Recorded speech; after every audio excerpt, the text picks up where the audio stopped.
نحمده ونصلي على رسوله الكريم اما بعد فاعوذ بالله من الشيطان الرجيم بسم الله الرحمن الرحيم رب اشرح لي صدري ويسر لي امري واحلل عقدة من لساني يفقهوا قولي۔ سورۃ الملک 29ویں پارے کی ابتدا ہوتی ہے تبارک الذی بیدہ الملک، بہت بابرکت ہے وہ جس کے ہاتھ میں کائنات کی بادشاہت ہے، وَهُوَ عَلَى كُلِّ شَيْءٍ قَدِيرٌ، اور وہ ہر چیز پر پوری قدرت رکھتا ہے، طاقت رکھتا ہے۔ الذی خلق الموت والحیات، جس نے زندگی اور موت کو پیدا کیا۔ کیوں پیدا کیا؟ لیبلوکم، تاکہ وہ تم کو آزما کر دیکھے، تمہارا امتحان لے۔ کس بات کا امتحان؟ ایکم احسن عملا، کہ تم میں اچھے کام کرنے والا کون ہے، اور وہ غالب اور بخشنے والا ہے۔ جس نے 7 آسمان اوپر تلے بنائے، تو اے دیکھنے والے، اللہ رحمان کی پیدائش میں کوئی بے ضابطگی تم نہ پاؤ گے۔ دوبارہ نظریں ڈال کر دیکھو، کیا کوئی شگاف نظر آتا ہے؟ پھر دوہرا کر دیکھو، بار بار دیکھو، تمہاری نگاہ تھک کر نامراد پلٹ آئے گی۔ بے شک ہم نے آسمان دنیا کو چراغوں یعنی ستاروں سے آراستہ کیا، اور انہیں شیاطین کے مار بگانے کا ذریعہ بھی بنایا، اور شیطانوں کے لیے ہم نے دوزخ کا جلانے والا عذاب تیار کر دیا، اور اپنے رب کے ساتھ کفر کرنے والوں کے لیے جہنم کا عذاب ہے، اور وہ کیا ہی بری جگہ ہے۔ جب اس میں یہ ڈالے جائیں گے تو اس کی بڑے زور کی آواز سنیں گے، اور وہ جوش مار رہی ہوگی۔ قریب ہے کہ غصے کے مارے پھٹ جائے۔ جب بھی اس میں کوئی گروہ ڈالا جائے گا، اس سے جہنم کے داروغے پوچھیں گے، کیا تمہارے پاس کوئی ڈرانے والا نہیں آیا تھا؟ وہ جواب دیں گے، بے شک آیا تھا، لیکن ہم نے اسے جھٹلا دیا، اور ہم نے کہا کہ اللہ تعالیٰ نے کچھ بھی نازل نہیں کیا، تم بہت بڑی گمراہی میں ہو۔ اور وہ کہیں گے، کاش ہم سن لیتے یا ہم عقل سے کام لیتے تو آج اس جلتی ہوئی بھڑکتی ہوئی آگ کے سزاواروں میں شامل نہ ہوتے، اور یوں وہ اپنے گناہوں کا اعتراف کر لیں گے، بس لعنت ہو دوزخ والوں پر۔ اس وقت میں نے آپ کے سامنے چند آیات سورۃ الملک کی پڑھی ہیں۔ سورۃ الملک کی فضیلت آپ سب جانتے ہیں، یہ قرآن پاک کی اہم ترین سورتوں میں سے ایک سورت ہے۔ اس کی فضیلت میں متعدد احادیث آتی ہیں۔ اس میں سے ایک حدیث ہے کہ نبی صلی اللہ علیہ وسلم نے فرمایا، اللہ کی کتاب میں ایک سورت ہے جس میں صرف 30 آیات ہیں، یہ آدمی کی سفارش کرے گی یہاں تک کہ اس کو بخش دیا جائے گا، یعنی جو شخص اس کو پڑھے گا اس کے لیے یہ سورت سفارشی بنے گی۔ اسی طرح ایک دوسری روایت میں ہے، قرآن مجید میں ایک سورت ہے جو اپنے پڑھنے والے کی طرف سے جھگڑا کرے گی حتیٰ کہ اسے جنت میں داخل کرائے گی۔ ایک اور روایت میں آتا ہے کہ نبی صلی اللہ علیہ وسلم رات کو سونے سے قبل سورۃ الف لام میم السجدہ اور سورہ ملک ضرور پڑھا کرتے تھے۔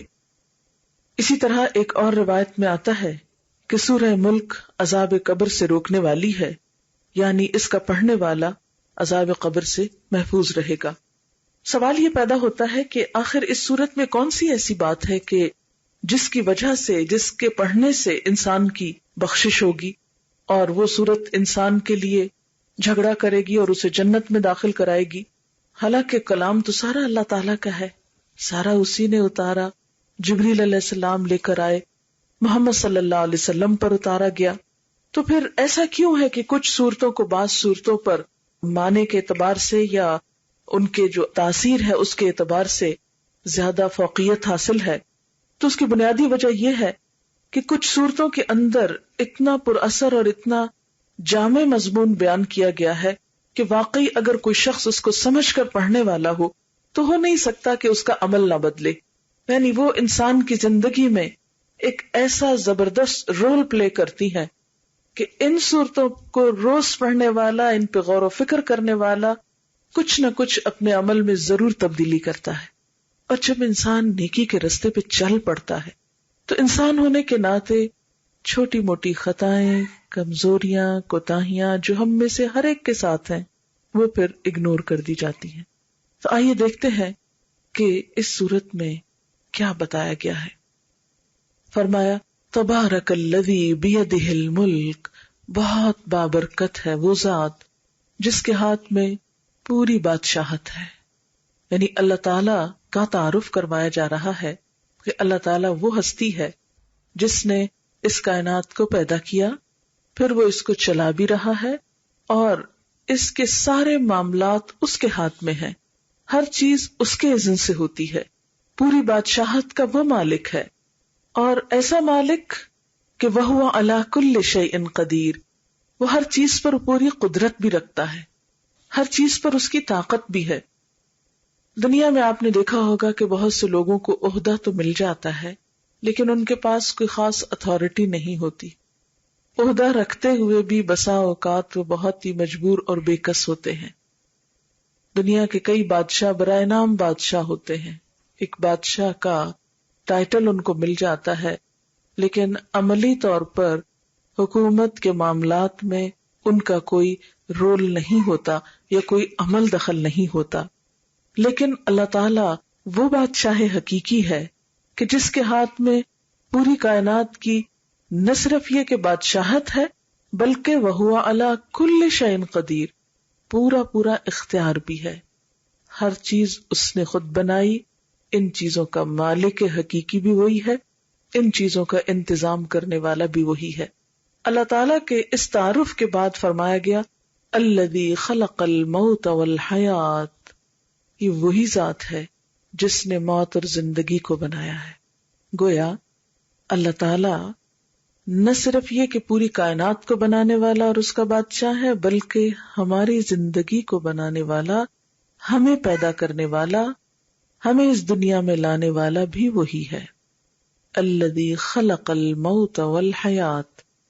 سوال یہ پیدا ہوتا ہے کہ پہلے موت کا لفظ آیا ہے، بعد میں زندگی کا لفظ آیا ہے، ایسا کیوں ہے؟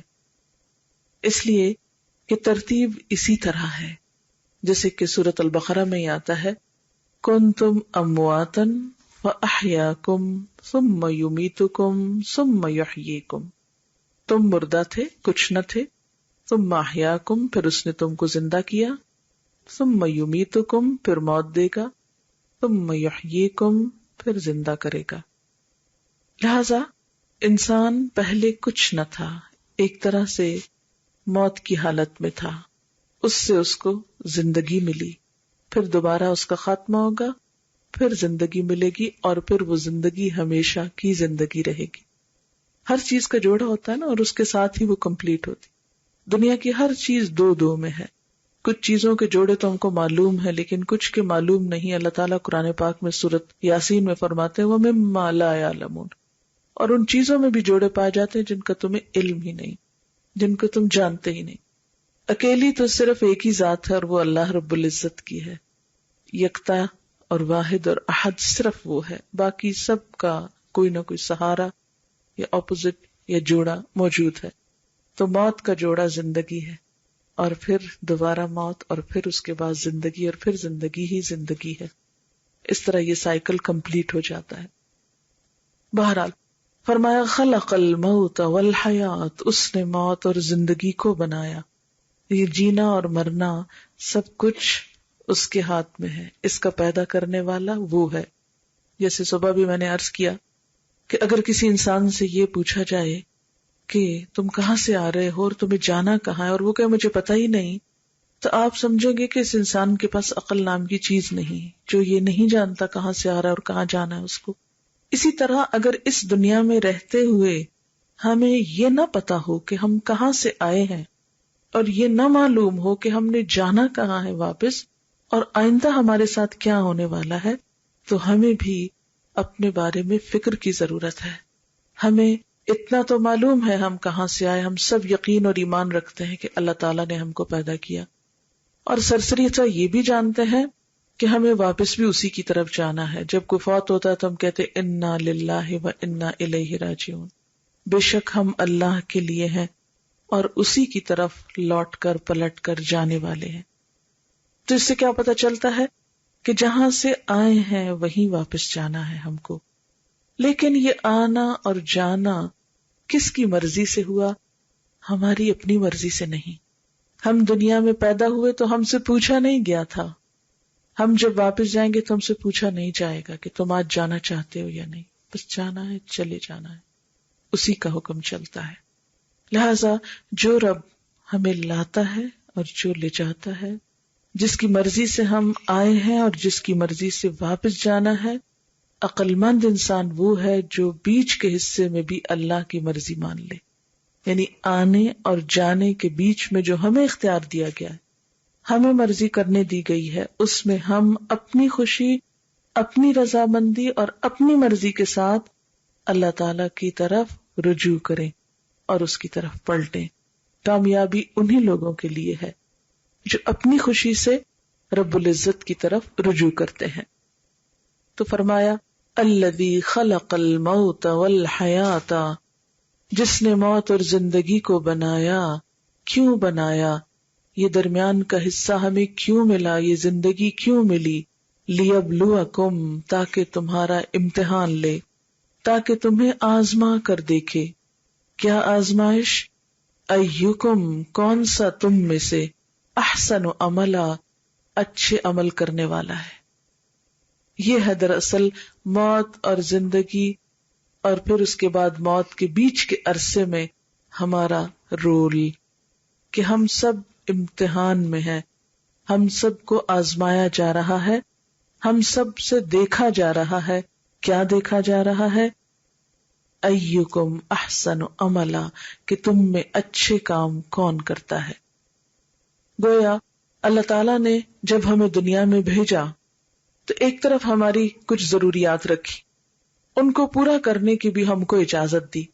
مثلا جو بچہ پیدا ہوتا ہے اس کو بھوک لگتی ہے، ہم نے دیکھا ہوگا کہ پیدا ہوتے ہی بچہ دودھ کی تلاش میں ہوتا ہے، یوں لگتا ہے جیسے بھوکا آیا دنیا میں، اور اس کو چین کب آتا ہے؟ جب اس کو کچھ دے دیا جائے کھانے کو۔ اور آپ نے دیکھا ہوگا کہ اب بچے کو فوراً ماں کی فیڈ دیتے ہیں تو کس طرح بچہ فوراً سک کرنے لگتا ہے، جس سے پتہ چلتا ہے جیسے پہلے سے ٹریننگ لے کے آئے۔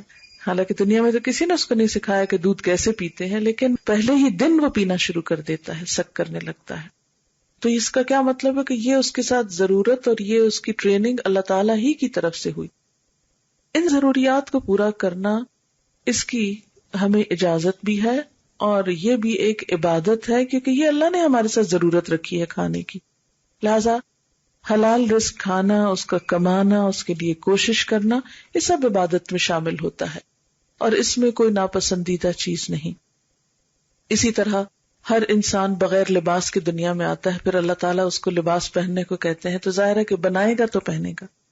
تو یہ اس کا بنانا جو ہے اور اس کا پہننا جو ہے، اور پھر لباس کو زینت بھی کہا گیا، اس کا خوبصورت ہونا جو ہے، اس کے حدود کے اندر جو اللہ تعالیٰ نے ہمیں بتا دی، یہ بھی ہمارے لیے ایک عبادت بن جاتا ہے۔ تو ہم دیکھتے ہیں کہ انسان کے ساتھ ایک طرف تو ضروریات رکھی گئی اور ان کا پورا کرنا رکھا گیا، اور دوسری طرف اللہ تعالیٰ نے یہ بھی ساتھ بتا دیا کہ میں تم سے رزق نہیں چاہتا، ما اريد منهم من رزق وما اريد ان يطعموني، میں اپنے بندوں سے رزق نہیں چاہتا، نہ میں یہ چاہتا ہوں کہ وہ مجھ کو کھلائیں۔ اس لیے اگر ہم کماتے ہیں، اگر ہم پکاتے ہیں، اگر ہم کھاتے ہیں، تو یہ دراصل اپنی ضرورت پوری کرنے کے لیے سب کچھ کر رہے ہیں۔ اللہ کا حق کیا ہے؟ وما خلقت الجن والانس الا لیعبدون، کہ میں نے جن و انس کو اپنی عبادت کے لیے پیدا کیا ہے۔ تو گویا ضروریات پوری کرنا اس کی مرضی کے مطابق بھی ایک عبادت ہے، لیکن اس کے ساتھ ساتھ خاص طور پر اس کی مرضی کے کام کرنا، اور وہ کام بھی کرنا کہ جو شاید براہ راست ہماری ضرورت نہیں لیکن اللہ تعالیٰ کی عبادت میں شامل ہوتے ہیں، حالانکہ اس کو بھی ہماری عبادت کی ضرورت نہیں، مگر یہ ہمارے حال پہ اور ہمارے پارٹ پہ دیکھا جاتا ہے کہ انسان کرتا کیا ہے۔ ایکم احسن عملا، تو یہ ہے دراصل ہمارا امتحان کہ تم میں اچھے کام کون کرتا ہے۔ اب یہاں پر صرف حسن کا لفظ نہیں استعمال ہوا، احسن کا لفظ استعمال ہوا، جو کہ ایک سپرلیٹو ڈگری ہے۔ احسن کا مطلب کیا ہے؟ سب سے اچھے کام کون کرتا ہے۔ ہمیں دنیا میں بھیج کر اللہ تعالیٰ ہم سے کیا دیکھ رہے ہیں؟ ایکم احسن عملا۔ لہذا ہم میں سے ہر ایک کو اللہ تعالیٰ آزما رہا ہے، دیکھ رہا ہے کہ ہم کرتے کیا ہیں۔ اب عمل کی بات ہے، یعنی کرنا اردو میں کہتے ہیں کرنا، اور عمل بھی لفظ بولتے ہیں، لیکن عربی میں عمل کا مطلب ہے ایکشنز، کہ ہمارے ایکشنز کیا ہیں. اچھا آپ ذرا غور کریں کہ ایکشن ہوتا کیا ہے؟ ایکشن کس کو بولتے ہیں نا، یا عمل کس کو بولتے ہیں؟ عمل 3 چیزوں کا نام ہے جس کی ابتدا سوچ سے ہوتی ہے، انسان کی نیت سے ہوتی ہے، ارادے سے ہوتی ہے. وہ ارادہ انسان کے الفاظ بنتے ہیں، یعنی انسان کے بول، اور پھر وہ انسان کے عمل میں ڈھل جاتی ہے، یعنی فعل. سوچ، قول اور فعل، ان تینوں کو ملا کر انسان کا ایکشن بنتا ہے. اب آپ دیکھیں کہ پھر انسان کا عمل 2 طرح کا ہوتا ہے، ایک اس کا انڈیویجول لیول پر اپنی ذات کے ساتھ، اور ایک اس کا دوسرے بندوں کے ساتھ. تو پھر جو فعل ہے انسان کا، ایک عمل ہے اور ایک معاملہ ہے. اب اللہ تعالی ہم سے یہ دیکھ رہے ہیں کہ ہمارا عمل کیسا ہے، اور کیسے سے مراد کیا ہے؟ ایکم احسن عملا، کہ سب سے اچھا عمل کس کا ہے. ہم سب دنیا سے جب واپس جائیں گے تو ہم سے یہی پوچھا جائے گا کہ تم عمل کیا کر کے آئے گو.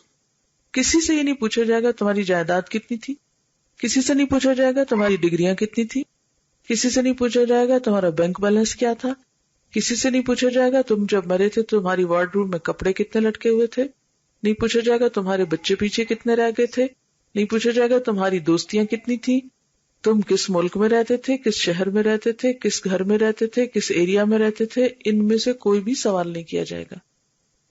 سوال کیا جائے گا؟ کر کے کیا لائے ہو، عمل کیا ہے پاس. یہ جو کچھ میں نے تمہیں دیا تھا، خواہ بچے تھے، علم تھا، گھر تھا، شوہر تھا، دوست تھے، اچھا رہن سہن تھا، یہ سب کچھ، یہ تو میری نعمتیں تھی تمہارے پاس. بتاؤ ان نعمتوں کو پا کر تم نے کیا کیا، کر کے کیا آئے ہو. تو ہول سول جو سوال ہم سے کیا جائے گا وہ ہمارے عمل کا ہے. ایک حدیث پاک میں آتا ہے، ان اللہ لا ينظر الى صورکم واموالکم ولکن ينظر الى قلوبکم واعمالکم. اللہ نہ تمہاری صورتیں دیکھتا ہے نہ تمہارے مال دیکھتا ہے. کسی کا خوش سے خوش شکل ہونا اللہ تعالیٰ کو ذرا بھی امپریس نہیں کرتا. کوئی کتنا بھی اسمارٹ ہو، کتنا بھی حسین ہو، وہ اس سے بالکل متاثر نہیں ہوتا، کیونکہ اس نے یہ نہیں کہا احسن شکل، کس کی شکل اچھی، یہ نہیں مانگا اس نے، کیونکہ شکل تو اس نے خود بنائی، جس کی جیسے چاہی گھڑ کے بنا دی. وہ تو اس کا اپنا کام ہے، اس لیے وہ اس سے متاثر ہی نہیں ہوتا. پھر فرمایا ولا الی اموالکم، نہ تمہارے مالوں سے متاثر ہوتا ہے، اس لیے کہ وہ تو مالک الملک ہے، اور بیدہ الملک، ساری کائنات کی بادشاہت اس کے ہاتھ میں. اس کو کیا اس سے فرق پڑتا ہے کہ کوئی انسان زمین کے ایک چھوٹے سے حصے کا مالک ہے؟ اس کی نگاہ میں تو وہ ذرے کے برابر بھی نہیں ہے. یہ وہ معیار ہیں جو ہم نے دنیا میں انسانوں کو پرکھنے کے رکھے ہوئے ہیں. جب ہم کسی سے امپریس ہوتے ہیں تو دیکھتے ہیں کہ اس کے پاس ڈگری کون سی ہے، تمہارا دل بیٹھنے لگتا ہے اچھا فلاں ڈگری ہے اس کے پاس، یا کسی کا گھر ایسا ہے تو ہم ایک دم متاثر ہو جاتے ہیں، یا کسی کا مال زیادہ، یا بزنس بڑا ہے تو ہم اس سے ذرا دبنے لگتے ہیں کہ ہاں وہ ہم سے بڑا ہے، روب کھانے لگتے ہیں وغیرہ وغیرہ. لیکن اللہ تعالیٰ تو ان میں سے کسی بھی چیز سے متاثر نہیں ہوتے، سب اس کی اپنی دین ہے، اس کی اپنی تقسیم ہے. وہ کیا دیکھتے ہیں ہم سے؟ ایکم احسن عملا، کہ تم میں سے سب سے اچھے کام کس کے ہیں. اسی لیے ان اکرمکم عند اللہ اتقاکم، تم میں اللہ کے نزدیک سب سے زیادہ عزت والا وہ ہے جس کے اندر تقوی زیادہ ہے، جس کے اندر خدا کا خوف زیادہ ہے. اگر کسی کے دل میں خدا کا خوف نہیں تو وہ اللہ تعالیٰ کے نزدیک کچھ بھی وقت نہیں رکھتا، کوئی بھی اہمیت نہیں رکھتا. وَلَكِنْ يَنْظُرُ إِلَىٰ قُلُوبِكُمْ، وہ تو تمہارے دلوں کو دیکھتا ہے، تمہارے دل کیسے ہیں. وَأَعْمَالِكُمْ، اور تمہارے اعمال کو دیکھتا ہے. تو پھر وہیں سے بات آ جاتی ہے کہ اعمال کس طرح بنتے ہیں. سب سے پہلی چیز اس میں انسان کی سوچ آتی ہے کہ کوئی بھی کام کیا کیوں ہے، کس نیت سے کیا ہے، کس غرض سے کیا ہے، کس سوچ سے کیا ہے. مثلاً ایک شخص اگر کعبۃ اللہ بھی جاتا ہے اور اس کو بیت اللہ کے اندر نماز کی اجازت مل جاتی بہت بڑی نیکی ہمارے نزدیک شاید اس سے بڑی کسی نیکی کا تصور نہیں. ہم بہت خوش قسمت سمجھیں گے اس کو کہ جس کو وہاں سے بلاوا آ جائے اور پھر اللہ کے گھر کے اندر اس کو نماز پڑھنے کا موقع ملے. بہت کم لوگوں کو ملتا ہے، یعنی خانہ کعبہ کے جو کمرہ ہے اس کے اندر. لیکن اگر کسی نے وہاں بھی نماز اس لیے پڑھی کہ میں ہر ایک کو بتا سکوں کہ میں کتنا لکی ہوں اور کتنا نیک ہوں اور کتنی بڑی میں نے نیکی کی کہ میں اس کمرے میں جا کے نماز پڑھ کے اور ہر ایک کو شہرت حاصل کر رہا ہے اور دکھاوا کر رہا ہے، تو اللہ تعالیٰ کے نزدیک یہ بڑی سی بڑی نیکی بھی کوئی اہمیت نہیں رکھتی. اسی طرح اگر کوئی شخص اپنی ساری پونجی بھی خدا کی راہ میں دے دیتا ہے لیکن نیت اس کی کیا ہے کہ لوگ مجھے سخی کہیں، تو اللہ کے نزدیک اس کی سخاوت ایک مچھر کے پر کے برابر بھی وزن نہیں رکھتی. اسی طرح اگر کوئی شخص بظاہر ساری رات کھڑا رہتا ہے اور نفلیں پڑھتا رہتا ہے، سارا دن روزہ رکھتا ہے، لیکن اس کے دل میں کیا چور چھپا ہوا ہے کہ لوگ مجھے بہت پرہیزگار اور متقی اور بہت اللہ والا سمجھے. اللہ تعالیٰ کے نزدیک ایسی عبادت جو صرف لوگوں سے شہرت حاصل کرنے کے لیے اور انعام اور تعریف اور دنیا کے فائدے اٹھانے کے لیے ہو، وہ اس کے نزدیک کچھ بھی اہمیت نہیں رکھتی. اسی لیے نبی صلی اللہ علیہ وسلم نے نیت کی درستگی پر، نیت کی پاکیزگی پر بہت زیادہ زور دیا ہے اور سیدھا فرما دیا کہ انما الاعمال بالنیات، عمل کا دار و مدار انحصار تو نیت پر ہے. اگر نیت اچھی نہیں تو بڑے سے بڑی نیکی جو ہے اس کا کچھ فائدہ نہیں. اگر ہماری نیکی کا مقصد یہ ہے کہ ہم دوسروں کو دبا سکیں، دوسروں پہ روب جھاڑ سکیں، دوسروں کے مقابلے میں نمایاں ہو سکیں، دوسروں سے زیادہ امپورٹنس حاصل کر سکیں، لوگ ہماری تعریفیں کریں، تو اللہ تعالیٰ کے نزدیک ایسی کوئی چیز آخرت میں فائدہ نہ دے گی. مثلاً ایک حدیث میں آتا ہے، صحیح مسلم کی روایت ہے، جس میں ایک شخص کو قیامت کے دن لایا جائے گا اور اسے اللہ تعالیٰ اپنی نعمتیں یاد کرائیں گے، وہ نعمتوں کو اعتراف کرے گا. پھر اللہ تعالیٰ اس سے پوچھیں گے کہ تم نے یہ نعمتیں پا کر میرا کیا شکر ادا کیا؟ تو کہے گا کہ یا اللہ، جو تو نے مجھے مال دیا تھا وہ میں نے سارا تیرے رستے میں خرچ کیا. اللہ تعالیٰ فرمائیں گے کہ تو نے تو اس لیے خرچ کیا کہ لوگ تجھے سخی کہیں. پھر اس طرح ایک اور شخص کو لایا جائے گا جو بہت بڑا عالم ہوگا. اللہ تعالیٰ پوچھیں گے تم نے کیا کیا میری نعمتیں پا کر؟ تو کہے گا کہ یا اللہ، میں نے تیری کتاب کو بہت پڑھا ہے، بڑی تیری کتاب کی خدمت کی. تو اللہ تعالیٰ فرمائیں گے نہیں، تو نے تو یہ سب اس لیے کیا کہ لوگ تجھے قاری کہیں، لوگ تجھے عالم کہیں، تو مجھے دنیا میں مل گیا. اسی طرح ایک شہید کو لایا جائے گا، بلکہ سب سے پہلے شہید کا مقدمہ لایا جائے گا، تو اس سے اسی طرح پوچھا جائے گا. تو کہے گا کہ اللہ، میں نے تو تیرے راستے میں اپنی جان تک دے دی. اللہ تعالیٰ فرمائیں گے کہ نہیں، یہ شخص جھوٹ بولتا ہے، یہ تو سب کچھ اس لیے کر رہا تھا تاکہ لوگ اس کو کیا کہیں، شہید کہیں. اور میں تجھے دنیا میں صلہ مل گیا، لوگوں نے تجھے شہید کہہ دیا، دوسرے کو قاری کہہ دیا، تیسرے کو عالم کہہ دیا، چوتھے کو سخی کہہ دیا. اب میرے پاس تمہارے لیے کچھ بھی نہیں. اور پھر حکم ہوگا کہ لے جاؤ اور گھسیٹتے ہوئے سے اوندے منہ جہنم میں پھینکو، کیونکہ اس نے نیکی کا ایک ڈھونگ رچایا ہوا تھا، نیکی کا پرچار تھا، صرف دکھاوے کی نیکی، حقیقت میں اندر کچھ بھی نہیں تھا، اندر کھوکھلا تھا. آپ دیکھیں کہ مثلاً آپ ایک پھل خریدتے ہیں، بظاہر بہت خوبصورت نظر آتا ہے، لیکن آپ کھولتے ہیں تو اندر سے وہ جیسے کانا کہتے ہیں، یا وہ اندر سے کوئی ایسی چیز اس کو پپوندی لگی ہوئی ہے، تو آپ اس کو کھائیں گے، کیا کریں گے؟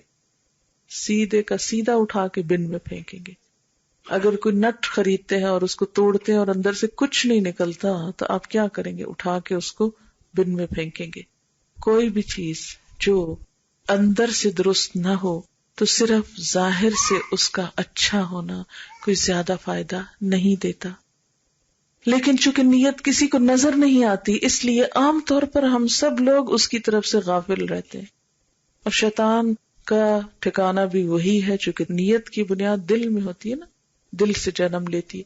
اور شیطان مردود جو ہے ہمارا دشمن، وہ بھی وہیں بیٹھا ہوا ہے، وہ بھی اسی رستے سے اندر جاتا ہے. تو ادھر سے ہم اچھا خیال سوچتے ہیں، اسی لیے دیکھیں نا، سب سے زیادہ جنگ انسان کو اپنی نیت کے ساتھ کرنی پڑتی ہے. سب سے زیادہ مشکل مرحلہ یہی ہے. اب کھینچتان کے ظاہری عبادتیں پھر بھی کر لیتے ہیں، لیکن وہاں اس کو پکڑنا اور اس کو ہاتھ ملانا اور اس کو کنٹرول کرنا اور بار بار اس کی باگیں کھینچنا، یہ سب سے مشکل ترین امتحان ہے انسان کی زندگی میں، کیونکہ غیر محسوس طریقے سے انسان پھسلنے لگتا ہے ادھر ادھر ہونے لگتا ہے. لہذا ہم سب کو اس کے لیے اللہ تعالیٰ سے خاص دعا کرنی چاہیے کہ یا اللہ تو ہماری نیت کو اپنے لیے خالص کر لے. ہم چھوٹی نیکی کریں یا بڑی کریں، جو تو ہمیں توفیق دے ہم کریں، لیکن ہم تیری رضا کے لیے کریں، تیری خوشی کے لیے کریں. ورنہ تو بڑے سے بڑا مال خرچ کیا ہوا، ایفرٹ لگائی ہوئی، محنت کی ہوئی، سب کی سب بیکار ہو سکتی ہے. دوسری چیز جس کا انسان سے امتحان ہوگا، انسان کی سوچ کے بعد، انسان کے دل کے اور انسان کے اندر کے بعد، وہ انسان کی زبان ہے. دیکھیے کہ دل کے خیالات تو پورے چھپے ہوئے، لیکن زبان آدھی باہر بھی نظر آتی ہے اور آدھی اندر بھی ہوتی ہے، اور اصل میں تو وہ دل ہی کی عکاس ہے. انسان کیا بولتا ہے جو اس کے دل میں ہوتا ہے. آپ نے دیکھا ہوگا کہ جو چیز آپ کو اچھی لگتی ہے آپ بار بار اس کا تذکرہ کرتے رہتے ہیں. اپنے بچوں میں جو آپ کو اچھا لگے بار بار اس کا نام آپ کے منہ پہ آتا ہے. بہن بھائیوں میں سے، انسانوں میں سے جس سے آپ کو محبت ہو، بار بار آپ اس کا ذکر کرتے ہیں، اس کی بات کرنا آپ کو اچھا لگتا ہے. تو انسان کی جو زبان ہے یہ اس کا دوسرا بڑا امتحان ہے. قیامت کے دن بہت سارے لوگ محض زبان کی بے احتیاطیوں کی وجہ سے جہنم میں جا رہے ہوں گے. ان کے پاس اچھے عمل ہوں گے لیکن زبان کا استعمال صحیح نہیں کیا ہوگا. اور آپ دیکھیں کہ جو ہی غصہ آتا ہے، جو ہی کسی کے ساتھ کوئی انبن ہوتی ہے، ہم فوراً زبان کا طوفان کھول دیتے ہیں اور پھر نہیں سوچتے کہ سچ کیا ہے، جھوٹ کیا ہے، جائز کتنا ہے، ناجائز کتنا ہے. الزام تراشی، تہمت لگانا، دوسرے کا حق مارنا اور دوسرے کے ساتھ برا بھلا سلوک کرنا، تو یہ سب کچھ زبان ہی کے راستے ہوتا ہے. یعنی شاید ایک توپ کا گولہ اتنا نقصان دہ نہیں ہوتا یا ایک تلوار کا وار اتنا نقصان دہ نہیں ہوتا جتنا زبان کا غلط استعمال دوسروں کے دلوں کو چیر کے رکھ دیتا ہے، زخمی کر دیتا ہے، اور عرصے تک وہ زخم جو ہے وہ درست نہیں ہوتے. نبی صلی اللہ علیہ وسلم فرمائے کہ ایک شخص جنت والے عمل کرتا رہتا ہے اور جنت کے قریب ہو چکا ہوتا ہے کہ اپنی زبان سے ایک ایسا لفظ نکالتا ہے کہ جس کی وجہ سے وہ جہنم کی اتھاہ گہرائیوں میں جا پہنچتا. یعنی گویا زبان کا غلط استعمال انسان کی عمر بھر کی کمائیوں کے لیے ڈائنامائٹ کی حیثیت رکھتا ہے کہ آپ بڑے سے بڑا ٹاور کھڑا کر لیں، نیکیوں کا پہاڑ کھڑا کر لیں، لیکن اس کو برباد کر لیں ایک غلط زبان کے جملے سے. اس لیے زندگی کے آخری لمحوں تک انسان کو اپنی نیت کے ساتھ ساتھ اپنی زبان کے لیے بہت کوشش کرنی چاہیے کہ اس کا استعمال درست ہو، اور اس کے لیے بھی انسان کو ایفرٹ کرنی پڑتی ہے. آپ دیکھیں کہ کوئی بھی ہمیں سے فرشتہ تو ہے نہیں، لیکن یہ بھی یاد رکھیں کہ اللہ نے ہم کو شیطان بھی نہیں پیدا کیا، ہاں ہمیں انسان بنایا ہے. ہم میں سے جو کوشش کرے نیکی کی طرف تو وہ فرشتوں سے بھی آگے نکل سکتے ہیں، لیکن اگر انسان گرتا ہے تو پھر شیطان سے بھی بدتر ہو جاتا ہے، کیونکہ شیطان صرف رستہ دکھا دیتا ہے اور پھر ہم کر کے دکھا کے اس سے بھی آگے نکل جاتے ہیں. تو اس لیے ہمیں اعتدال میں رہنا ہے ان دونوں کے بیچ میں جو انسانی رویہ ہے. اللہ تعالیٰ نے ہم سے یہ نہیں کہا کہ ہم سب کچھ اپنی خواہشات کو چھوڑ دیں، ہم انسانوں کے ساتھ تعلق کاٹ دیں اور ہم دنیا سے بالکل الگ تھلگ ہو کے بیٹھ جائیں. یہ نہیں تعلیم ہمارے دین کی. ہمیں دنیا کے اندر رہتے ہوئے اتنے آسان طریقے سے زندگی بسر کرنا ہے کہ جس میں کسی کے حقوق بھی متاثر نہ ہو، نہ ہم کسی کے بارے میں برا سوچیں، نہ بدگمانی رکھیں اور نہ ہی زبان غلط استعمال کریں. یہ دونوں چیزیں باہم جڑی ہوئی ہیں. تو جب یہ کہا گیا نا احسن و عملا، کہ تم میں اچھے کام کون کرتا ہے، تو ہم ایسے موقع پر سب اپنی اپنی نیت، اپنے خیال، اپنی سوچ، اپنے دل کا جائزہ لیں کہ ہم لوگوں سے جب ملتے ہیں کس نیت کے ساتھ، کس ذہنیت کے ساتھ، کس سوچ کے ساتھ، پھر یہ کہ ہم کتنا دوسروں کو معاف کر سکتے ہیں، ہم کتنا دوسروں کے ساتھ احسان کر سکتے ہیں. کیونکہ معاشرے کے اندر، کسی خاندان کے اندر خوبصورتی آ نہیں سکتی جب تک کہ انسان احسان کا رویہ اختیار نہیں کرتا. عدل کیا ہوتا ہے؟ جیسا کوئی آپ کے ساتھ کرے ویسا ہی آپ اس کے ساتھ کر لیں، یعنی عدلے کا بدلہ جس کو بولا جاتا ہے. لیکن احسان کیا ہوتا ہے؟ کوئی آپ کے ساتھ برا کرے بھی تو آپ اس کے ساتھ جواباً اچھا کریں، کیونکہ احسان کا لفظ بھی حسن سے نکلا ہے. خوبصورتی اسی وقت آتی ہے جب انسان تھوڑی سی چیز کو کنٹرول کر کے اپنے آپ کو اچھے رستے پر قائم رکھتا ہے. تیسری چیز جب یہ کہے گی کہ ایکم احسن عملا، کہ تم میں سب سے اچھے کام کون کرتا ہے، تو اس میں پھر انسان کی ذاتی عبادات بھی آ جاتی ہیں اور انسان کے انسانوں کے ساتھ رویے بھی آ جاتے ہیں.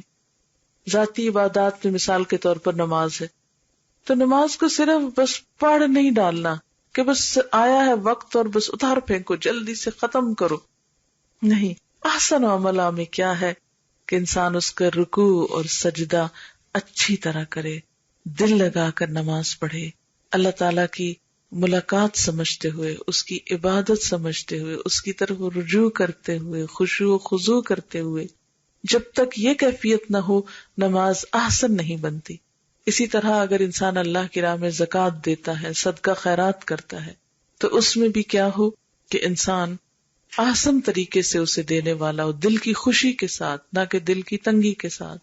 اور اس میں بھی انسان صرف ردی اور بچا کھچا اور توڑ توڑ کے دینے والا نہ ہو. بعض لوگ کیا کرتے ہیں، زکوٰۃ دیتے ہیں لیکن ساری کٹھی نہیں نکالتے، سال بھر توڑ توڑ کے کوئی اس کو دیا، اس کو دیا، اس کو دیا، اپنا بجٹ نہیں خراب کرتے، دوسروں کی ضرورت کو پورا صحیح طور پر نہیں کرتے. تو زکوٰۃ کا جب ٹائم آ جاتا تو پھر ہمیں حق نہیں پہنچتا کہ اس پیسے کو ہم اپنے ہی مال میں شامل کیے رکھیں. اس کا فرض کیا ہے کہ بس یہ ہمارا رہا ہی نہیں، اب یہ دوسروں کا ہو چکا ہے، اس کو ادھر نہ رکھیں، اس کو نکال کے دے دیں جو دینا ہے. بعض لوگ پھر پوچھتے ہیں کہ اچھا کئی غریبوں کو سال بھر دینا پڑتا ہے تو پھر کیا کریں؟ تو اس میں یہ ہے کہ ان ایڈوانس آپ دیتے رہیں، لیکن جب ٹائم آ جائے، لمٹ آ جائے تو اس کے آگے پھر اس کو اپنے پاس مت رکھیں. اسی طرح اگر ہم مثال کے طور پر دوسروں کے ساتھ معاملات کرتے ہیں، یعنی اپنی ذاتی عبادت سے نکل کر جب دوسروں کے ساتھ معاملہ کرنے کی باری آتی ہے، سب سے پہلا تعلق والدین کے ساتھ ہے. قرآن پاک میں ہمیں کیا کہا گیا کہ انشکر لی ولوالدیک، میرا شکر ادا کرو اور اپنے والدین کا کرو. وبالوالدین احسانا، والدین کے ساتھ احسان کرو. اگر ان کی طرف سے کوئی تکلیف بھی پہنچتی ہے تو بھی ان کے ساتھ اچھا رویہ رکھو. پھر اسی طرح شوہر کے ساتھ بھی اچھا رویہ، بچوں کے ساتھ بھی احسن معاملہ، ہمسایوں کے ساتھ حسن سلوک. آپ صلی اللہ علیہ وسلم فرماتے کہ جبریل علیہ السلام نے مجھے ہمسایوں کے ساتھ اچھا سلوک کرنے کی اتنی تاکید کی کہ مجھے یوں لگا کہ جیسے کہ وہ ہمسائے کو وراثت میں شریک کر دیں گے یا وراثت میں حقدار بنا دیں گے. پھر اسی طرح کسی بھی انسان کے ساتھ معاملہ، مثلاً آپ کسی دکان پہ کھڑے کچھ خرید و فروخت کر رہے ہیں، وہاں بھی احسن معاملہ. کسی ٹیکسی ڈرائیور کے ساتھ معاملہ کر رہے ہیں، اس کو پے کرنے کا، کسی سے کام کروایا ہے، مثلا کسی پلمبر کو بلوایا آپ نے اور اس کی پیمنٹ کا مسئلہ ہے تو اس کے ساتھ احسن معاملہ. یعنی کوئی بھی جگہ ہو، کوئی بھی موقع ہو، کسی بھی انسان کے ساتھ کچھ بھلائی کرنی پڑے تو کھلے دل کے ساتھ اور اچھی نیت کے ساتھ، اچھے ارادے کے ساتھ. یعنی احسن عمل اندر کی نیت بھی خوبصورت ہو اور باہر سے اس کا طریقہ کار بھی درست ہو. مثلاً آپ دیکھیں کہ ہمارے ہاں بہت سے لوگ نماز تو پڑھتے ہیں مگر ان کو پڑھنے کا طریقہ ہی نہیں آتا، اور جب طریقہ ہی نہیں آتا تو پھر وہ نماز احسن کیسے بن سکتی ہے نا. اور ہمارا امتحان ہے یہ کہ ہم عبادت کیسے کر کے آتے ہیں. یعنی یہاں سوال یہ نہیں ہے کہ نماز پڑھیں یا نہ پڑھیں، کیونکہ وہ تو مسلمان کی پہچان ہے. نماز کے بغیر تو مسلمان کی پہچان ہی نہیں ہے.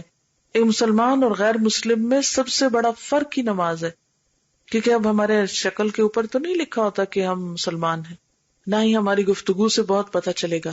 لیکن مسلمان اور کافر جب ایک جگہ پر جمع ہوں گے تو جو ہی اذان کا وقت آئے گا وہ الگ الگ ہو جائیں گے. یہ ایک بہت بڑا سمبل ہے، ایک بہت بڑا فرق ہے.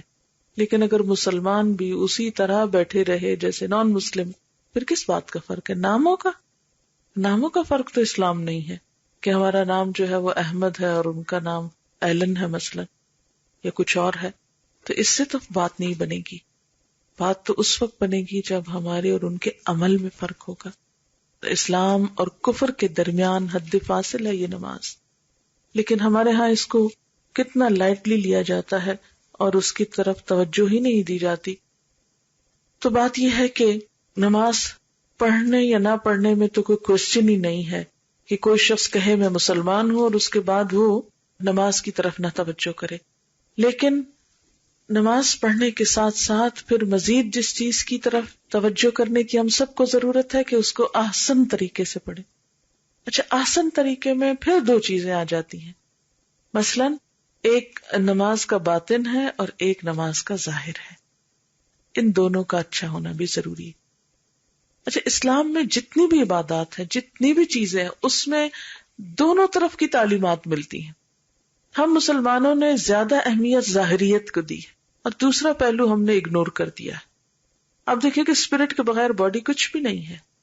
ہمارا ظاہری ڈھانچہ، ہڈیاں اور گوشت کچھ نہیں جب تک ہماری روح نہیں اندر. اسی طرح کسی بھی چیز کے اندر جب تک وہ اسپرٹ نہ ہو، جب تک وہ اندر کی قوت نہ ہو جو بے شک چھپی ہوئی ہے، اس وقت تک اس چیز کی کچھ بھی ویلیو نہیں. جیسے میں نٹ کی مثال دی یا ویجیٹیبل کی یا فروٹ کی مثال دی کہ جو بظاہر چاہے کتنا بھی اچھا لگتا ہو، لیکن اگر اندر اس کے کھانے کی چیز نہیں، استعمال کی چیز نہیں، تو وہ کچھ بھی نہیں، اس کی کوئی حیثیت نہیں. تو نماز میں بھی ایک نماز کا ظاہر ہے اور ایک نماز کا باطن ہے. ان دونوں کا ہی اچھا ہونا ضروری ہے.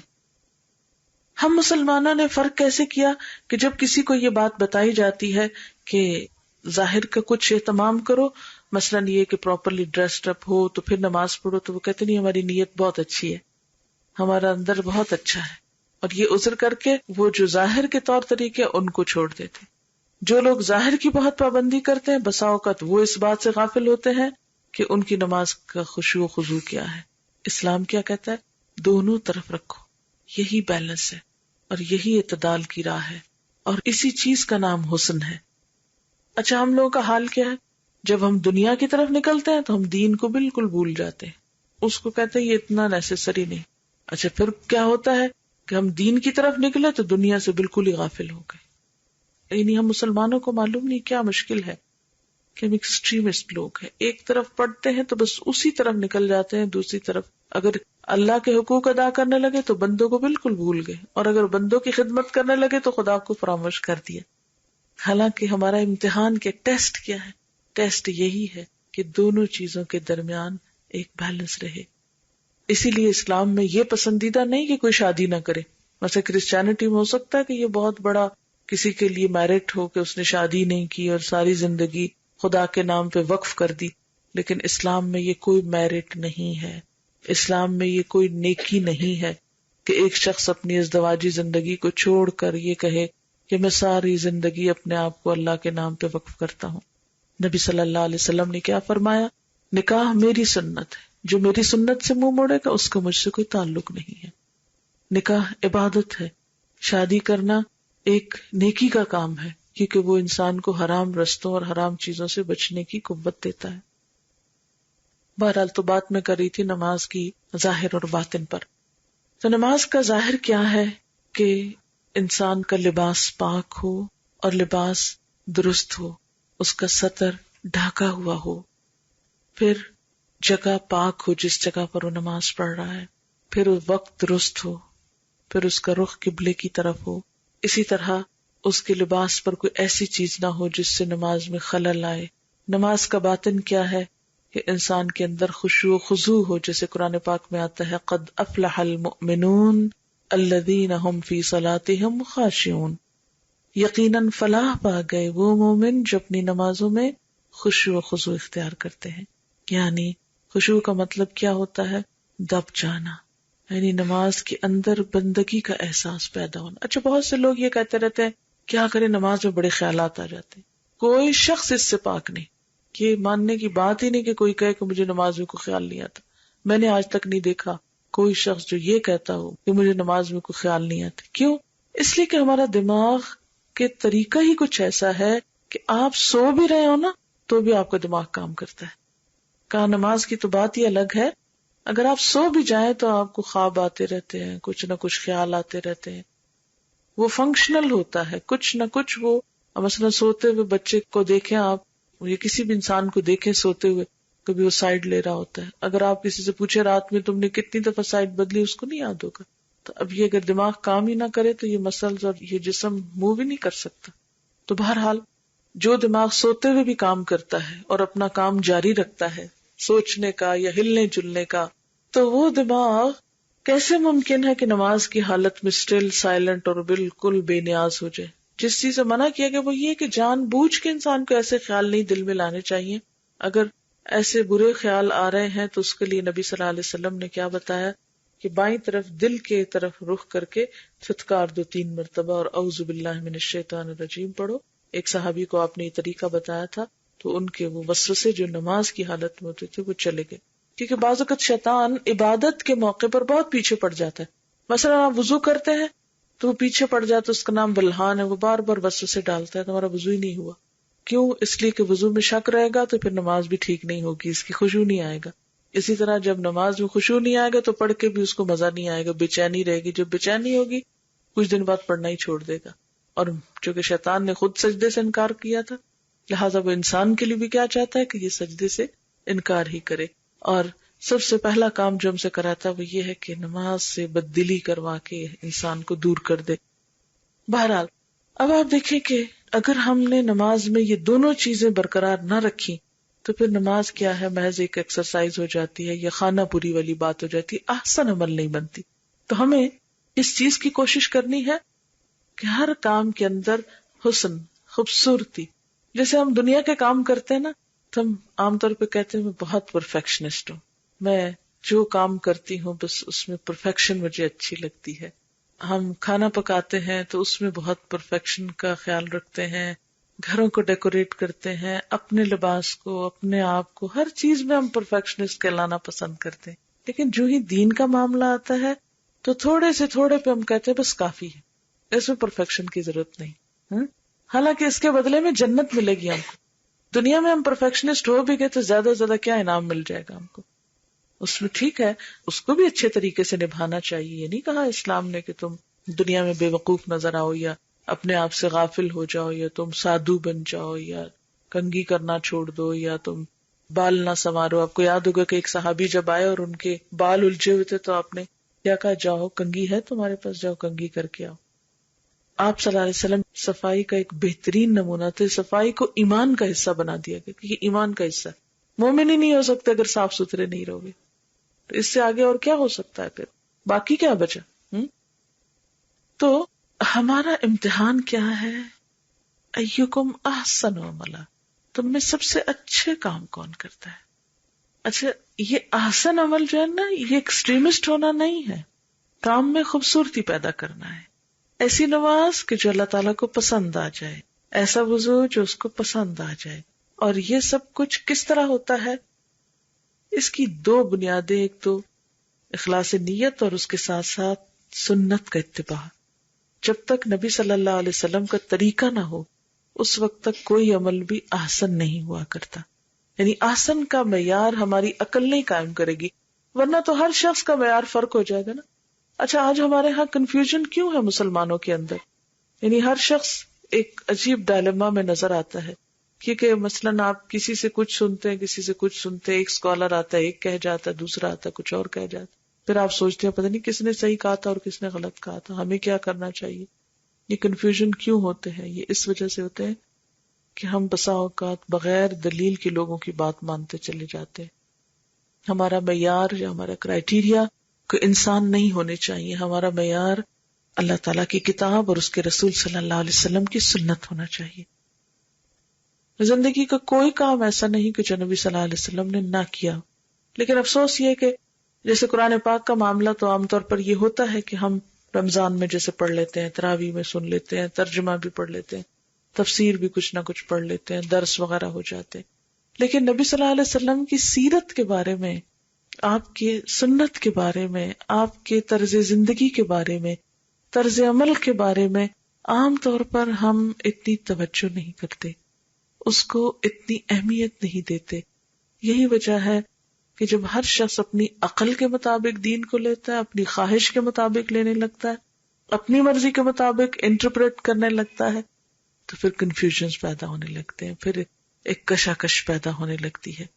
لہٰذا کوئی بھی چیز جب ہم کو کرنا ہو، کوئی بھی کام جب ہمیں کرنا ہو تو ہمیں زیادہ سے زیادہ یہ دیکھنا چاہیے کہ کیا اللہ کے رسول صلی اللہ علیہ وسلم نے کیا. مثلاً یہ صورت ہی جب میں نے اس کی فضیلت بتائی تو آپ کا حق ہے کہ آپ مجھ سے پوچھیں کہ جی آپ کہہ رہی ہیں کہ یہ اس کے پڑھنے والے کو عذاب قبر سے محفوظ رکھا جاتا تھا، یہ کس نے کہا ہے؟ میری تو کوئی اتھارٹی نہیں کہ میں آپ کو ایسی کوئی بات سنا دوں، یہ اللہ کے رسول صلی اللہ علیہ وسلم ہی کی اتھارٹی ہے۔ اچھا، اسی طرح ہم دیکھتے ہیں کہ بہت سے لوگ حج کرنے کے جاتے ہیں لیکن ان کو پتہ ہی نہیں ہوتا حج کیا کرنا ہے، وہ جیسے لوگ کر رہے ہوتے ہیں اور ایک کنفیوژن میں جاتے ہیں، کنفیوژن میں واپس لوٹ آتے ہیں۔ حج کر کے آپ کو کہتے ہیں، وہ اصل میں کئی لوگوں کو پوچھتی ہوں کہ دوسرا حج کیوں کر رہے ہو، کہتے ہیں وہ جو پہلے کیا تھا نا اس کو تو سمجھ ہی نہیں تھی کہ کیا کرنا ہے، آپ ذرا دوسرا تسلی سے کرنے کے لیے جا رہے ہیں، آسن کی کیٹیگری میں کرنے کے لیے جا رہے ہیں۔ تو اب ہر شخص کو تو موقع نہیں مل سکتا کہ 2 دفعہ حج کرے یا 2 دفعہ ایک کام کرے، تو اس لیے بہتر کیا ہے کہ جو کام آپ کرنے لگے اس کے بارے میں جان لیں، اس کے بارے میں معلوم کر لیں، اپنی زندگی کا، اپنے وقت کا مینجمنٹ اس طرح کریں، تقسیم اس طرح کریں کہ اپنے کھانے پینے کے لیے، خریدنے کے لیے، اڑنے پہننے کے لیے، رشتہ داروں دوستوں کے لیے، کمائی کرنے کے لیے بھی وقت ہو، اور اس کے ساتھ ساتھ ان سارے کاموں کی لسٹ میں ایک لازمی کام دین سیکھنے کا بھی ہو، کیونکہ احسن عمل اس وقت تک نہیں ہو سکتا جب تک ہم اس کو صحیح طور پر سیکھیں گے نہیں۔ صرف کتاب سے پڑھنا اور سیکھنا نہیں کہلاتا جب تک کسی کرنے والے سے کر کے نہ دیکھا جائے یا کروا کے نہ دیکھا جائے۔ مثلا کوئی ریسیپی جب آپ کسی کتاب سے دیکھ کے اس کو تیار کرتے ہیں، اس کے ساتھ تصویریں دی ہوئی ہوتی ہیں، میجرمنٹس دیے ہوئے ہوتے ہیں، سب کچھ ہوتا ہے، لیکن وہ ٹیسٹ نہیں آتا یا وہ کانفیڈنس نہیں آتا جتنا کہ آپ کسی بنانے والے کو بناتے ہوئے دیکھ کر بنا لیتے ہیں۔ مثلاً اگر آپ اپنی بچیوں کو یہاں پر روٹی بنانے کا طریقہ لکھ کر بتائیں یا زبانی سمجھائیں کہ آٹا لے کر اس میں اتنا پانی ڈالتے ہیں، یوں گوندتے ہیں، یوں پیڑا بنتا ہے، یوں روٹی باریک ہوتی، یوں بیلنے پہ گول ہوتی ہے، پھر اتنی ہیٹ میں جو ہے وہ چولہا جلایا جاتا ہے، پھر اس کے اوپر پکائی جاتی ہے، پھر یوں پلٹی جاتی، یوں پھلائی جاتی، یوں اتاری جاتی ہے۔ تو آپ جتنی مرضی زبانی کہانی کریں، سوال ہی پیدا نہیں ہوتا کہ وہ اس کو صرف زبانی سن کے وہ کر ڈالیں۔ کیا ہوگا؟ ہو سکتا ہے آٹا بہت سخت رکھتے ہیں، ہو سکتا ہے بہت پتلا کر دیں، ہو سکتا ہے پیڑا صحیح نہ بنے، اس کو بال بنا کے رکھتے ہیں، ہو سکتا ہے کہ بیلنا نہ آئے، ہو سکتا ہے کہ توا ٹھنڈے پہ ڈال دیں اور وہ چمٹ جائے، ہو سکتا ہے کہ تیز آگ ہو اور وہ جل جائے، اور ہو سکتا ہے کہ وہ کچی کچی پلٹاتے رہیں جس سے کوئی سائڈ بھی صحیح نہ پکے۔ تو یہ آپ نے اگر سکھائی ہے چپاتی بنانا تو آپ نے کیسے سکھائی نا، ایک ایک سٹیپ کر کے دکھایا۔ اسی طرح نبی صلی اللہ علیہ وسلم نے ایک ایک کام کر کے دکھایا، اور پھر وہ ایک ایک ڈیٹیل اس کی محفوظ ہے، اور ہمیں بھی اس طریقے کو جاننے کی ضرورت ہے اور استاد کی ضرورت ہوتی ہے کہ جس سے ہم مختلف چیزوں کا طریقہ سیکھ لیں۔ دیکھیں، دنیاوی تعلیم کے لیے اسکول، کالجز، یونیورسٹیز کیوں بنی ہے؟ کیا مقصد ہے ان کے بننے کا؟ گھر میں بیٹھ کے کیوں نہیں ڈاکٹر بن جاتے؟ گھر بیٹھ کر آپ کیوں نہیں کوئی بھی سبجیکٹ پڑھ لیتے؟ اسکول کا مقصد ہی یہ ہوتا ہے کہ وہاں جا کر مل بیٹھ کر ایک دوسرے کے ساتھ ایک کمپٹیشن بھی ہو جاتا ہے، ایک دوسرے کے ساتھ ڈسکشنز ہوتی ہیں، ایکسچینج آف آئیڈیاز ہوتے ہیں، تو وہ کام کرنا آسان ہو جاتا ہے۔ اسی طرح یہ ہے کہ آپ لوگ بھی اپنے لیے ایسی پلاننگ کریں کہ جس میں آپ دین کو باقاعدہ تھوڑا تھوڑا سیکھیں۔ میں نہیں کہتی کہ روز ہی آپ کوئی ایسی کلاسز شروع کریں یا روز ہی آپ بیٹھیں۔ اگر آپ ہفتے میں ایک دن بھی 2 گھنٹے کا، 2.5 گھنٹے کا ایسا سیشن رکھتے ہیں کہ مثلاً آپ زکوٰۃ کا ٹاپک رکھ لیں اور زکوٰۃ کے بارے میں جو بھی چیزیں ہیں ساری کی ساری آپ کے ذہن میں ایک طرح سے واضح ہو جانی چاہیے، تاکہ اگر آپ ان لوگوں میں شمار ہوتے ہیں جنہیں زکوٰۃ دینا ہے تو آپ دے سکیں۔ میں کبھی کبھی سوچتی ہوں کہ ہم لوگ دنیا کے معاملے میں کتنے پرٹیکولر ہیں کہ ٹیکس ادا کرنے کے لیے پورا علم لوگوں کو پتا ہوتا ہے، کہاں کہاں سے کیا بچت ہو سکتی ہے، ایک ایک کھانا جو ہے اس کو پراپر طریقے سے فل کرنا پڑتا ہے، اس کی انٹریز کرنی پڑتی ہیں، اور اس میں کتنے پرٹیکولر ہوتے ہیں۔ لیکن زکوٰۃ کے معاملے میں نہ تو کوئی ہم مسلمانوں نے پروفارما بنایا ہے، نہ کوئی کوسچنئر ہے، نہ کوئی ایسا ڈاکیومنٹ ہے کہ جسے ہم تیار کر کے تو ہر ایک کو دے سکیں کہ یہ ہے آپ کس کیٹیگری میں فال کرتے ہیں، اے میں کرتے ہیں، بی میں کرتے ہیں، سی میں کرتے ہیں، اور پھر اس کے بعد ہر شخص اپنے آپ کا خود سیلف اسیسمنٹ کر کے دیکھ لے، کیونکہ اس قسم کی کوئی ٹریننگ ہی نہیں ہے۔ آپ دیکھیں ایک چارٹرڈ اکاؤنٹنٹ بننے کے لیے کتنے سال پڑھائیاں کی جاتی ہیں اور کتنی محنت کی جاتی ہے، لیکن علم وراثت کو جاننے والے کتنے لوگ ہیں جو موجود ہوں گے۔ ایسا نہیں کہ مسلمانوں میں دماغ موجود نہیں، لیکن افسوس یہ کہ اس کی طرف توجہ نہیں، اس کی اتنی اہمیت نہیں، لیکن ہم توجہ نہ بھی کریں، اہمیت نہ بھی دیں تو بھی امتحان میں تو پڑ گئے. اب ایک طالب علم کمرہ امتحان میں ہوتے ہوئے اگر یہ کہے کہ نہیں مجھے تو کوئی پرواہ نہیں کہ میں پرچہ کیسا کرتا ہوں، صحیح کرتا ہوں یا غلط کرتا ہوں، تو یہ اس کا اپنے دل کو بہلانے کے لیے اچھا خیال ہے، لیکن اسے پتا ہے کہ غلط کام کرنے کی صورت میں کانسیکوینسز کیا ہو سکتے ہیں. آپ دیکھیے کہ اگر آپ گندم بوتے ہیں تو کیا نکلتا ہے، کیا اگتا ہے؟ گندم ہی نکلتی ہے نا، کچھ اور تو نہیں نکلتا، جو تو نہیں نکلیں گے. اگر آپ چاول بوتے ہیں تو آپ چاول ہی کاٹیں گے، جو بوئیں گے وہی باہر نکلے گا. اسی طرح اگر ہم اچھی نماز پڑھیں گے تو اچھا نتیجہ سامنے آئے گا، کوئی بھی عمل اچھا کریں گے تو اچھا نتیجہ آئے گا. اس لیے دین کا معاملہ بھی ایک اہم معاملہ ہے زندگی کا، اور اس کے لیے ہمیں توجہ دینی ہوگی اور اس کی طرف غور و فکر کرنا ہوگا اور اس کے لیے سیکھنا ہوگا، جاننا ہوگا. جیسے نبی صلی اللہ علیہ وسلم فرمایا طلب العلم فریضۃ علی کل مسلم، علم کا حاصل کرنا ہر مسلمان پہ فرض ہے. اور اس میں یہ نہیں کہا کہ نہیں بوڑھے ایگزمپٹڈ ہیں یا جوان یا عورتیں یا بزنس کرنے والے یا فلاں اور فلاں یا دوسرے ملکوں میں رہنے والے، نہیں، ہر مسلمان خواہ وہ دنیا کے کسی بھی حصے میں رہتا ہے، کوئی بھی لباس پہنتا ہے، کوئی بھی رنگ رکھتا ہے، کوئی کھانا کھاتا ہے، کچھ بھی، یہ تو ضروریات زندگی ہے. جہاں آپ پیدا ہوگے آپ خود بخود ویسا ہی کلچر اپنا لیں گے، وہ تو آپ اپنے آس پاس کو دیکھ کر وہ چیزیں تو خود بخود آ جاتی، انسان سیکھ لیتا ہے.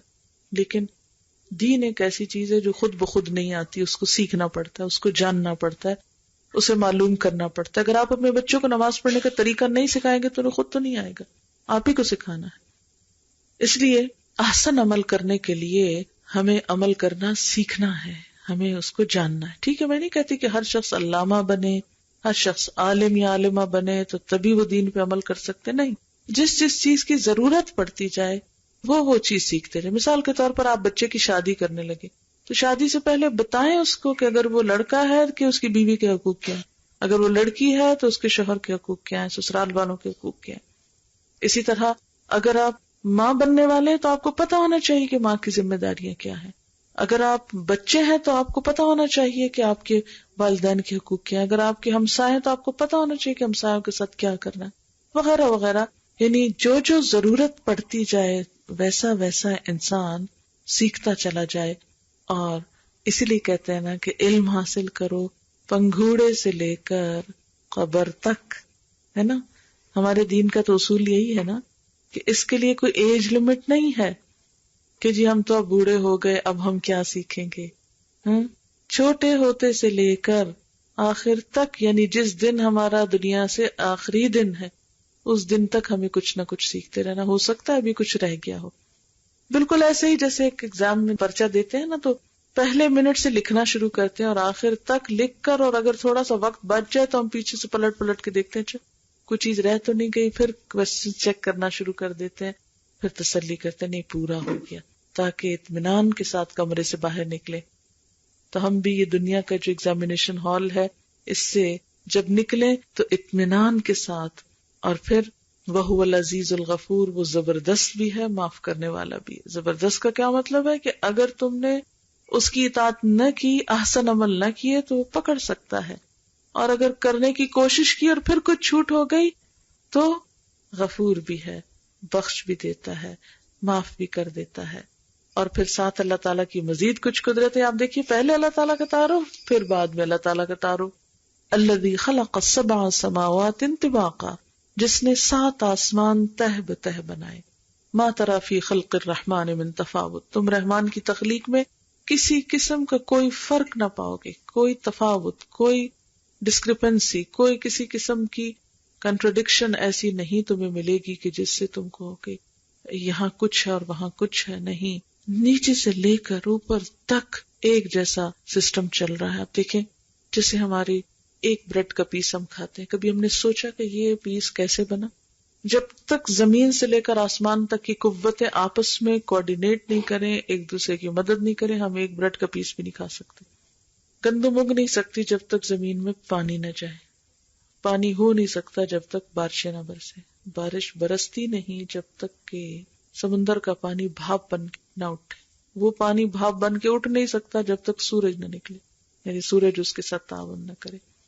پھر سورج نکلے بھی اور پانی بھاپ بنے بھی تو ہوا جب تک کہنا نہ مانے اور اس پانی کو اٹھا کے آگے نہ چلے، بادل نہ بنے، اس وقت تک ہوتا نہیں. اور بادل جب تک برسے نہیں اس وقت تک، اور پھر برس کے زمین اس کو جذب نہ کرے، اگر سارے پھینکتی چلی جائے تو بھی بات نہیں بنتی. تو آپ دیکھیں کہ صرف ایک بریڈ کے پیس کے لیے سورج بھی خدمت گزار ہے آپ کا، ہوائیں بھی خدمت میں لگی ہوئی ہیں، سمندر بھی خدمت کر رہا ہے، زمین بھی اگانے پہ لگی ہوئی ہے.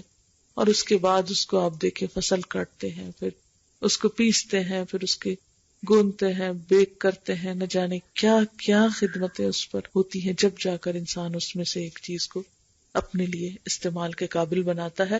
تو اگر آپ دیکھیں کہ اس میں سے کوئی ایک چیز بھی اپنی جگہ سے ہل جائے اور وہ کوآپریٹ نہیں کرے تو انسان کچھ بھی کرنے کے لائق نہ ہو. اسی لیے اللہ تعالیٰ فرماتے ثم ارجع البصر، پھر بے شک نگاہ دوڑا کے دیکھو، مرتین، بار بار دیکھو، ینقلب الیک البصر خاسئا وہو حسیر، تمہاری نگاہ تھک کر تمہاری طرف واپس آ جائے گی اور وہ کوئی بھی اللہ تعالیٰ کی تخلیق کے اندر عیب یا نقص نہیں ڈھونڈ سکتی. اسی رب نے تمہیں احسن عمل کرنے کو کہا ہے، اس کو تم دھوکہ نہیں دے سکتے، اس کو تم بھلوا نہیں سکتے، اس سے کہیں بھاگ نہیں سکتے کہ تم بے ایمانی کر کے دھوکہ کر کے اس کو نہیں اللہ تعالیٰ یہ تو ایسے ہی تھا، یہ تو بھول کے ہو گیا تھا، اور یہ میری نیت نہیں تھی، اور یہ میری مرضی نہیں تھی. جیسے ہم انسانوں کو ٹال مٹول کرتے ہیں، اللہ تعالیٰ کو ایسے ٹال مٹول نہیں کر سکیں. پھر اللہ تعالیٰ آسمان پہ ستاروں کی بات کرتے کہ دیکھو وہ ذات کون ہے جس نے بغیر کسی سہارے کے ان ستاروں کو وہاں تھام رکھا ہے، اور وہ آسمان کے لیے خوبصورتی کی چیز ہے، ستارے ٹکے ہوئے ہوتے ہیں، اور شیطانوں کو بھی اس سے مار پکایا جاتا ہے. اور پھر ساتھ ہی بتا دیا کہ کافروں کے لیے، بات نہ ماننے والوں کے لیے دوزخ کا عذاب ہے. جب اس میں ڈالے جائیں گے تو اس کے دھاڑنے کی ہولناک آواز سنیں گے، آگ کا شور سنیں گے، اور وہ جوش کھا رہی ہوگی، غصے سے پھٹ رہی ہوگی کہ یہ اب اللہ کے نافرمان، انہوں نے اللہ کی نافرمانی کیوں کی، آئیں اور میں ان کی خبر لوں. اور پھر ساتھ ہی فرمایا کہ جب کوئی جہنم میں گروہ ڈالا جائے گا تو جہنم کے جو ذمہ دار ہیں وہ پوچھیں گے تمہارے پاس کوئی ڈرانے والا نہیں ہے، تمہیں کسی نے کچھ نہیں بتایا تھا، تم بے خبر رہے. قالو، وہ کہیں گے تو تھا، لیکن ہم نے کہا اللہ نے کچھ نہیں اتارا، یہ سب مولویوں کی اپنی بنائی ہوئی باتیں ہیں. اور اس وقت کہیں گے کہ لو کننا نسمع، کاش ہم سن لیتے، سنتے تو صحیح. آج آپ دیکھیں ہم پہ سننا بھی بھاری ہو گیا، حالانکہ سننا سب سے آسان کام ہے. آپ بیٹھے رہیں، لیٹے رہیں، آپ کہیں بھی ہو تو آپ سن سکتے ہیں، لیکن سب سے آسان کام بھی ہم کرنے کو تیار نہیں. دین کے معاملے میں ہم بہت کچھ سنتے رہتے ہیں، لیکن دین کی بات سننے کے لیے بھی ہمارے پاس وقت نہیں. تو آپ دیکھیں کہ جب انسان سنتا ہی نہیں تو پھر ہدایت کے رستے تو نہیں کھلتے نا. فائدہ تو اسی کو ہوتا ہے جو ایٹ لیسٹ سنے. لو کننا نسمع او نعقل، کاش ہم سنتے یا عقل سے کام لیتے، کچھ ہوش میں آتے، اپنا فائدہ نقصان پہچانتے. ما کننا فی اصحاب السعیر، ہم دوزخ والوں میں شامل نہ ہوتے. فاعترفوا بذنبہم، اس طرح وہ اپنے گناہوں کا اعتراف کر لیں گے، مان جائیں گے کہ غلطی ہماری ہے، قصور ہم میں ہے، کوتاہی ہم نے کی، غفلت ہم نے کی. لیکن اس وقت یہ اعتراف فائدہ نہ دے گا. فسحقا لاصحاب السعیر، اس وقت دوزخ والوں پہ بس لعنت ڈال دی جائے گی کہ اب اللہ کی رحمت سے محروم، وہ تو جو کچھ کر کے آئے ہو، اب تمہارے ریزلٹس ریورس نہیں ہو سکتے. وآخر دعوانا الحمدللہ رب العالمین. بسم اللہ الرحمن الرحیم. تبارک الذی بیدہ الملک وہو علی کل شیء قدیر. الذی خلق الموت والحیاة لیبلوکم ایکم احسن عملا وہو العزیز الغفور. الذي خلق 7 سماوات طباقا ما ترى في خلق الرحمن من تفاوت فارجع البصر هل ترى من فطور ثم ارجع البصر كرتين ينقلب إليك البصر خاسئا وهو حسير. وَلَقَدْ زَيَّنَّا السَّمَاءَ الدُّنْيَا الدنيا بمصابيح وجعلناها رجوما للشياطين وأعتدنا لهم عذاب السعير وللذين كفروا بربهم عذاب جهنم وبئس المصير إذا ألقوا فيها سمعوا لها شهيقا وهي تفور تكاد تميز من الغيظ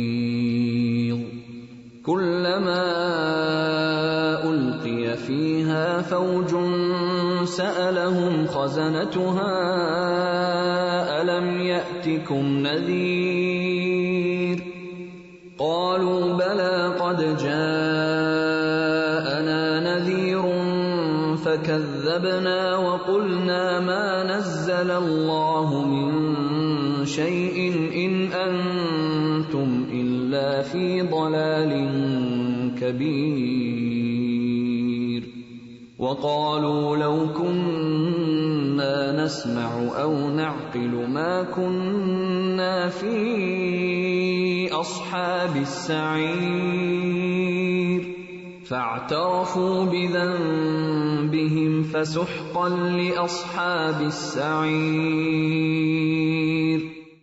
سبحانك اللهم وبحمدك نشهد أن لا إله إلا أنت نستغفرك ونتوب إليك.